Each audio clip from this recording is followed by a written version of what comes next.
الحمد لله رب العالمين الصلاة والسلام على خاتم النبيين وعلى آله وصحبه أجمعين أما بعد فأعوذ بالله من الشيطان الرجيم بسم الله الرحمن الرحيم قال الله تعالى لا تحرك به لسانك لتعجل به إن علينا جمعه وقرآنه فإذا قرأناه فاتبع قرآنه.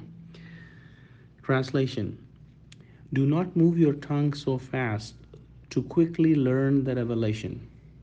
Indeed, upon us is the charge of putting it together in your heart and making you recite it. So when we have recited, you follow the recitation.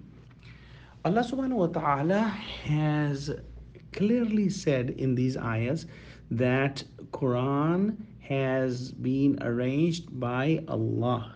It was done by Allah.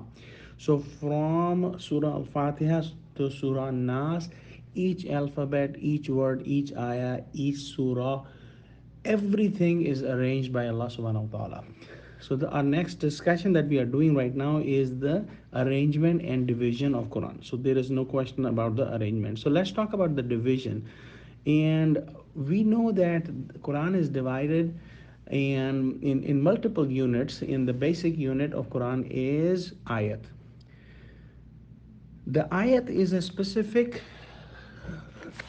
term for Quran, and we cannot change it for a sentence, or we cannot change it to anything else.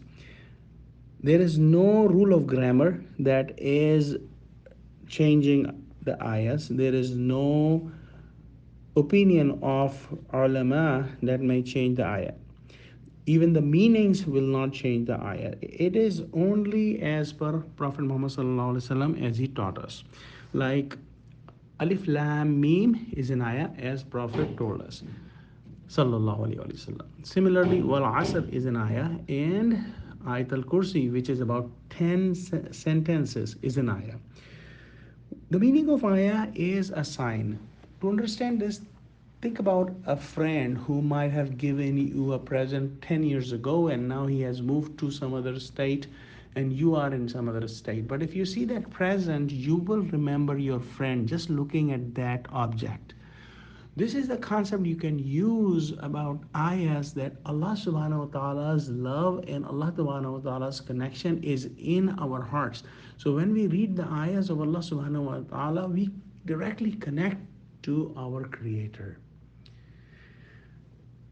The next division is surahs. We all know about surahs. The meaning of the word surah is derived from the word sur, which means the boundary of a city. So we can say that a surah is a city of knowledge and wisdom of Allah subhanahu wa ta'ala. There are 114 surahs in Quran. There is another division that was popular among the Sahabas, and that was Hizb or Manzil. There are 7 Hizb or Manzils in the Quran. If we put aside Surah Fatiha, which is the preface of Quran, there are 3 surahs in the first hizb, and then 5 surahs in the second, and 7 in the third, 9, and then 11, then 13, and in the seventh hizb there are 65 surahs, which is a multiple of 13. 13 fives are 65. So if someone wants to complete Quran in 7 days, they can do a manzil, and there is a beauty you can see in this division. However, there is another division which is called ruku, which is done later. It is not taught to us by Prophet Muhammad sallallahu alaihi wasallam. There is another division which is extremely common. It's called pare, and these paras are also not taught by Prophet Muhammad sallallahu alaihi wasallam. And we see that the boundaries of the surahs are broken in these paras. Another division which is very recent is the groups of surah.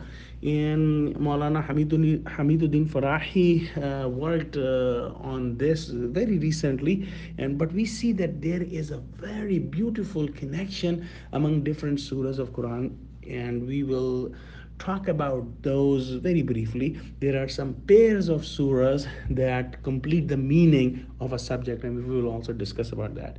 So let's pray that Allah subhanahu wa ta'ala gives us true understanding of Quran and connect us to the Quran. وآخر دعوانا عن الحمد لله رب العالمين Wassalamu alaikum wa rahmatullahi wa barakatuh.